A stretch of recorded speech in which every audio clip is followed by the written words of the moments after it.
when you see a young black and brown filmmaker make a movie, he has had to go through hell. He or she has had to literally go through hell to make whatever movie is that you're looking at that people then criticize.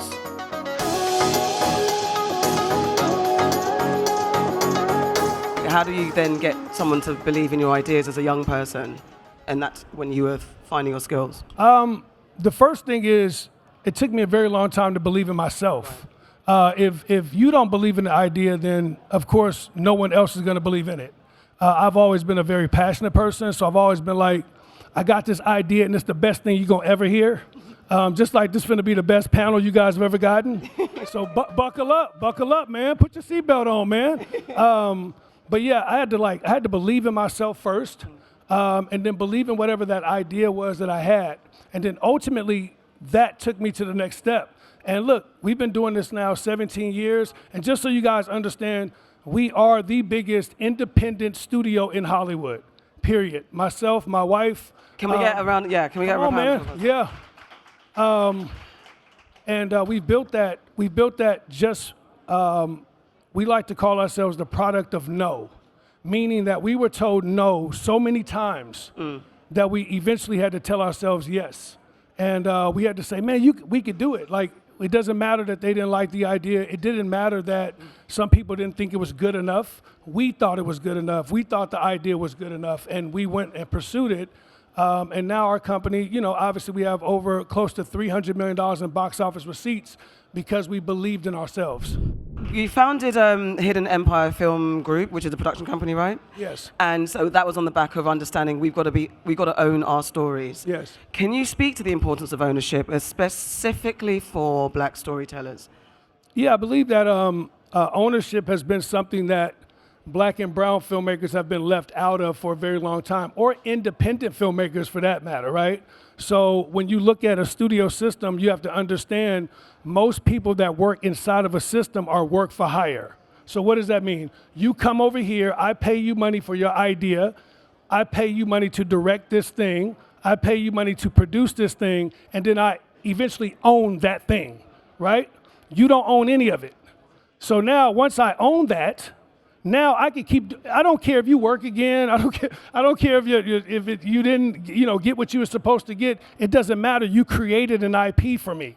And that's how these studios are able to work over and over and over again, right? So they own King Kong and they own Marvel and they own whatever these films are that we all love. At the end of the day, they are becoming a conglomerate and we are still asking, can you please let me work for you, right? Ultimately, ownership is, can I now own that piece of content and own that library? Because at the end of the day, if a studio makes 1, 2, 3, 4, 5, 6, 7 movies that don't work, it's okay because they have a library that they could always fall back on. So they always know they have James Bond. They always know they have Marvel. They always know they have Spider-Man. They always know. So if you have that type of luxury, then you are in position to be generational wealth, right?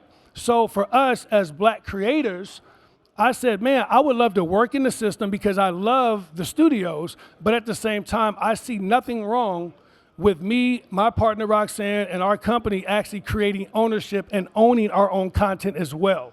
So one day, when I'm done making movies, I can then take those films and give it to my daughter and my son and say, hey, you guys own all of this. So you own Black and Blue that we made with Naomi Harris and Tyrese. You own The Intruder with Dennis Quaid. You own Fatale with Hilary Swank and Michael Ealy. You own all of it. And that's what we need to do as black and brown filmmakers and independent filmmakers. So, and there is that narrative that our stories don't reach a global audience because for whatever reason, black stories are scary for some unknown reason. Yes. What was the first project that kind of underpinned that actually we have an audience and it doesn't matter who else is out there, our audience will come? I've always heard that, and we've actually seen that most studios have used that as an excuse for a very long time. But the reality is that's not true. If you've traveled the world, last night I was here in Cannes and I was dancing to Jay-Z. So how is it we all dance to the Jay-Z album, but you guys, the movies don't work here? I don't believe that. So until I traveled the world, I understood like, no, we translate everywhere in the world. As a matter of fact, we're trendsetters. We're not, we actually beat the drum and make the whole globe move. We're the only people that could create something from nothing that the entire economy, the entire world says, oh, we have to actually copy that and use that and do that. So the first time I learned that, we made a very small movie a very long time ago, which was a $700,000 movie called Meet the Blacks. It was a direct black urban comedy that we shot in 12 days. Everyone laughed at this little comedy. The movie ended up, we took it out theatrically by ourselves. So we put it in all the theaters, we put up all our own posters. The movie opened number 3 in the world. Once it made $10, $15 million in the box office, it then did another 8 to 9 million globally with no effort of us. When we travel the world, most people we see say, oh, I see Meet the Blacks. That's how I knew that content travels. It doesn't matter what it is. If it's good and it could find an audience, it works.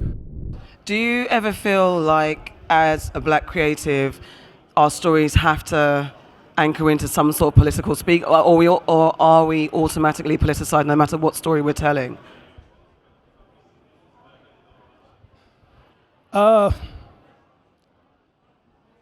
think it's tough. I think it's a very thin line between black filmmakers and activism and making commercial film.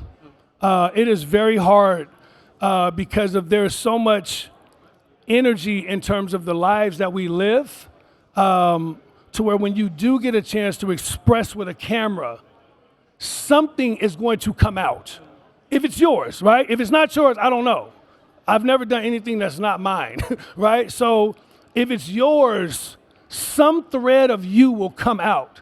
Now, if it's a script from a studio and they're like, hey, go do this, I feel like you have to have some type of consciousness to make sure that script does not belittle us or make us look like a buffoon, right? You have some consciousness to say, no, this is not good for me or my culture.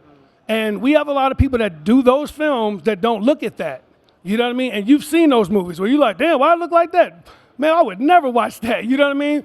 And interesting enough, a lot of our biopics that we get with our icons are normally given to people that don't really care about our culture. Yeah. So that's why you see them done, you know, as a process. Like, oh yeah, A, B, C, D, that's the movie, go ahead on. A, B, C. But then when you get a movie for them, right? And every now and again, you'll get something prolific. Every now and again, you'll get the right combination for us. For instance, Ray with Jamie Foxx and Taylor Hackford.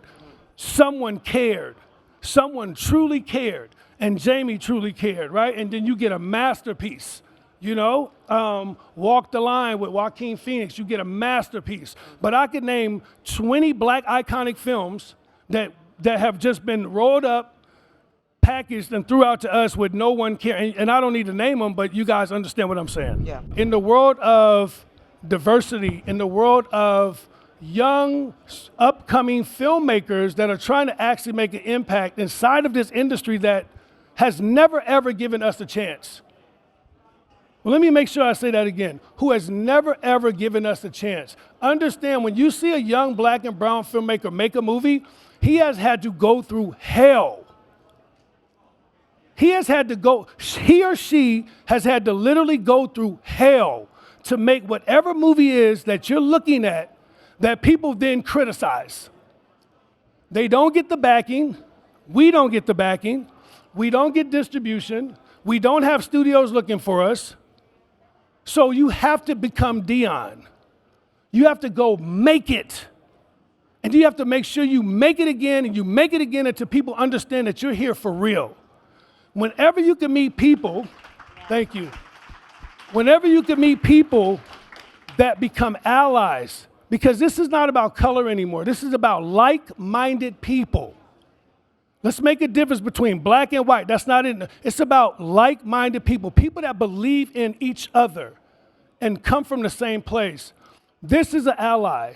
This is a beautiful woman who has given more energy and more nods of yes to more people than this entire festival has ever done. She's done that, okay? And here I am, my own filmmaker. I own my own brand. I've never been to this festival in my life. Always wanted to come, always hoped to come. We've always prayed like, God, please let them people look at us one time and just bring us down here.